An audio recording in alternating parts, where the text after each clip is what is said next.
Before I say anything else on the show today, first of all, I would like us to take a minute to remember that Green.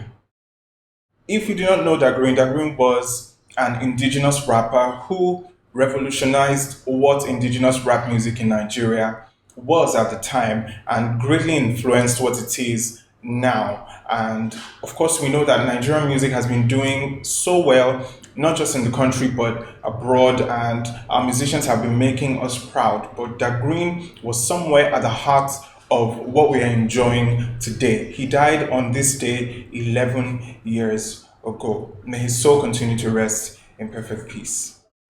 Well, you're welcome to Unplug, brought to you by Every NG. Thank you so much for joining us as we take you through all the updates in politics, in entertainment, in sports. We talk about your favorite celebrities, TV reality or reality TV stars, and so much more. Thank you so much for joining. My name is Victor, and let's get right into what we've got for today.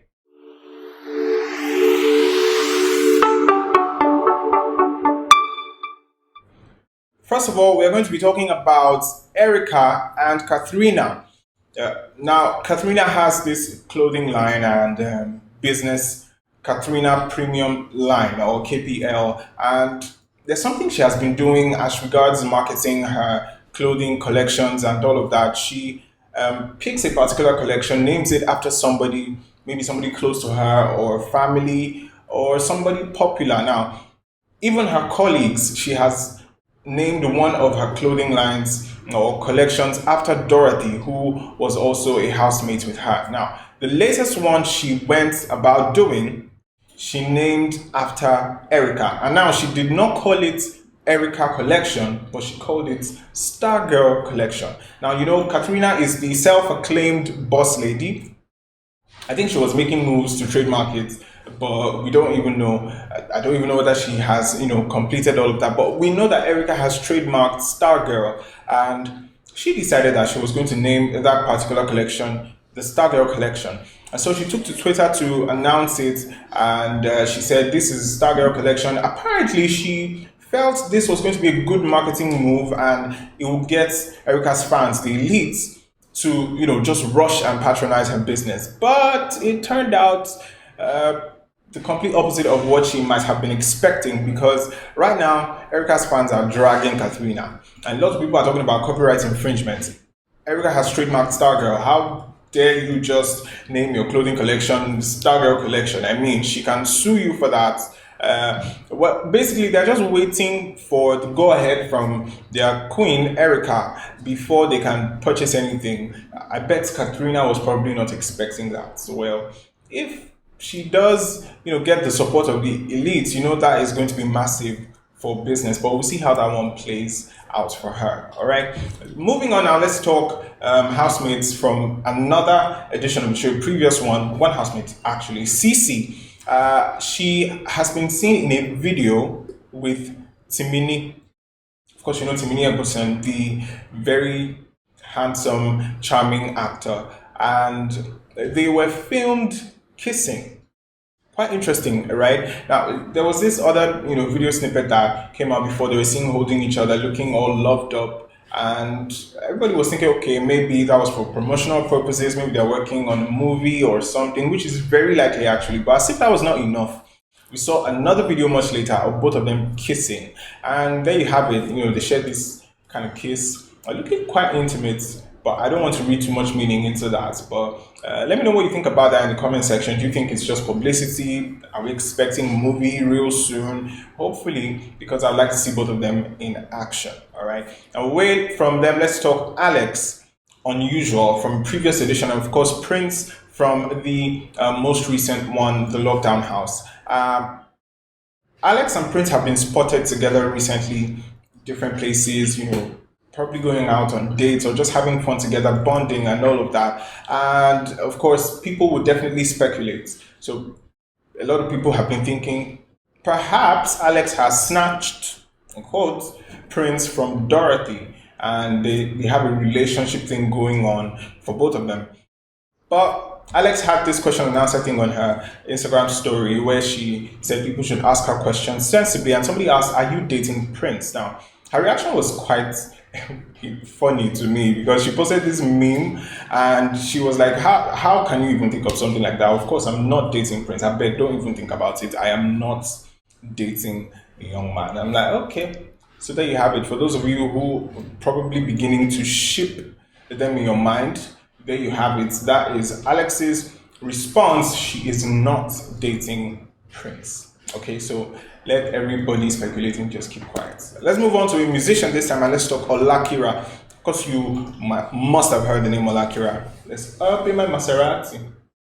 Yeah, you remember now. Well, Olakira took to Twitter to count his blessings, basically. He was talking about how much hard work has paid for him. All the hard work that he has put into his music is beginning to pay. He, showed off his house, his newly acquired house. He also talked about a new car, a really sweet ride that he got for himself. And he also talked about the fact that he retired his mom. I mean, it's time for her to enjoy the fruit of her labor. So he retired her, and he was just, really thankful for all the things that he has been able to achieve through hard work. Of course, that song has been doing real big things and doing a lot of numbers as well. And he had the remix with Davido as well. So congratulations to Olakira. And fun fact, he also said that Naira Marley is his neighbor. So I'm sure that neighborhood is going to be really fun. Congratulations once again to Olakira. And now DJ Copy.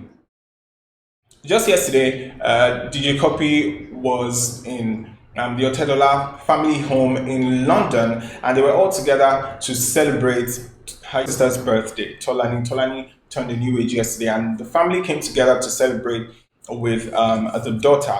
And DJ Copy, did a bit of showing off the family home, showing off what they were eating for whether it was dinner or whatever, showing off the cars as well and her room too. And it was looking really good, really majestic looking home and all of that. Well, DJ Copy is one to show off one or two things every now and then. And let's not forget, some time ago she said she was working on her own mansion or something like that. We're still keeping tabs on that one, waiting to see how it develops. Well, that is that about the Otedola family. And Bobrisky had quite an important announcement to make yesterday regarding the Ramadan fast. When it comes to Bobrisky's religion, I'm quite confused, and I was a bit confused before, but now there's some further confusion after these announcements that Bobrisky made. Bobrisky was talking about the fact that he has not been able to join fellow Muslim brothers and sisters in the Ramadan fast because he is on his period. Yeah, you heard that right. I did not make a mistake. Bobrisky said that he is on his period and that is why he cannot fast right now. And he also thought it was right to tell us that Muslim women sometimes don't complete the entire Ramadan fast, of course, because they have to deal with one or two things during the month. And the comments were really funny for me. A lot of people were laughing and I'm like, what are you saying, Bobrisky? What are you actually saying, Bobrisky? Let me know what you think about Bobrisky's announcement in the comments section. All right, now let's talk about Ada Jesus, and this one is quite sad. She has been in the news for a couple of days now, and unfortunately, Ada Jesus has passed away. She has been in hospital battling a kidney disease. And of course, the entire controversy surrounding her, Odumeje and Rita Edochie. Well, she passed away yesterday, and a lot of people are now beginning to call out Odumeje and Rita Edochie. Now, there are like two opposing factions in this case, if I can call it that. Some people are saying Odumeje has to answer for her death, and Rita Edochie, they need to, admit what exactly happened to her. And other people are saying this lady has been sick for a while. It's a kidney disease. It's not malaria. It's not some simple thing you just deal with. So what do you want them to answer for? She has been sick for a while. She died of kidney disease. Nobody killed her. Not whatever it is that Odumeje was saying, because there was a time he talked about the fact that he was not going to forgive her for saying bad things about him and his ministry. Rita Edochie too was involved in all of that. But Do you actually think, just like Odumeji said, that he, inflicted her with some disease or something, or it's just a kidney, problem that actually took her life? Or may her soul rest in perfect peace. And let's move on to something quite interesting, a national story. Now, the Senate has been meeting. They are discussing a very interesting bill, I would say. Now, this bill is meant to create a database for livestock in Nigeria. And of course, you know what livestock is: cows, goats, sheep, and the likes of them. To create a database for them. Now, this bill is going to create an organization or an institution known as the Nigerian Livestock Bureau, and it's going to, own or collate a database of livestock. According to them, it's to deal with things like cattle rustling and other things that have to do with livestock. And a lot of people are asking, is this what really matters in the country right now? I mean, it has sparked a lot of outrage. What exactly are these people thinking? Is this what we should be dealing with at the moment? Well, that question is not for me to answer. And I just want you to tell me what you think about this in the comment section, because it's quite an interesting conversation. But moving on from that now, something very interesting has happened in Hong Kong. It has been building up for a while now, but we have the exact details of what exactly happened. Now, a 90-year-old woman in Hong Kong, she actually lives in one of the ritziest neighborhoods in Hong Kong known as the Peak. She was scammed to the tune of 23 million pounds. Now, this is what happened. She received a phone call one day and she was told that her identity was being used for a major crime in China. Of course, China is just across the border, not very far away from Hong Kong. Mainland China is not very far away from Hong Kong. So she was told her identity was being used to commit a serious crime in China. And whoever it was that spoke to her on the phone told her that she needed to secure her money, transfer her money to a secure account that the investigators would manage for her. And over a while, over about 5 years or thereabouts, she transferred the sum of 23 million pounds to scammers. It was a phone scam.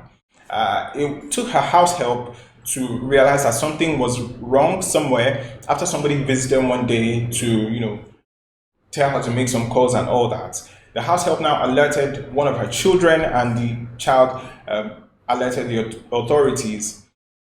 Well, a 19-year-old has been arrested but has been released on bail. Investigations are still going on. But how do you scam a 90-year-old woman? Apparently, scammers do not respect age or anything. And it just goes to show that it's not just Nigeria. These sorts of things happen. All right, just in case you have it in mind that Nigerians are the kings of scammers. But how many Nigerian fraudsters have actually, defrauded people of up to 23 million pounds? So fraud is something really wrong and should be condemned anywhere and on all levels. But this one is really, really major. It is being labeled as the biggest phone scam in the history of Hong Kong. Interesting, right? Anyways, let's move on now to sports as we wrap things up. And a lot of the conversation is still revolving around the European Super League. Now, all the English teams pulled out yesterday, and much later we had Inter Milan, AC Milan also pull out, and Atletico Madrid as well. So we still have Real Madrid in there, we still have Barcelona in there, and Juventus, who have not exactly pulled out. But apparently the European Super League has collapsed. Florentino Perez, who is the president of Real Madrid and is at the forefront of the ESL, is still saying that right now the Super League is not dead, that this is not the end of the European Super League. And I'm wondering, what are we still going to see happen with the European Super League? I would like to hear from you. Do you think the European Super League is gone and gone for good? Or do you think something can still be done by any club or these clubs to revive those plans? Let me know what you think in the comment section. That is all we have on Unplug for today. Thank you so much for joining the show. And we'll be here again tomorrow with all the latest updates. Until then, my name is Victor, And this is every NG. Goodbye.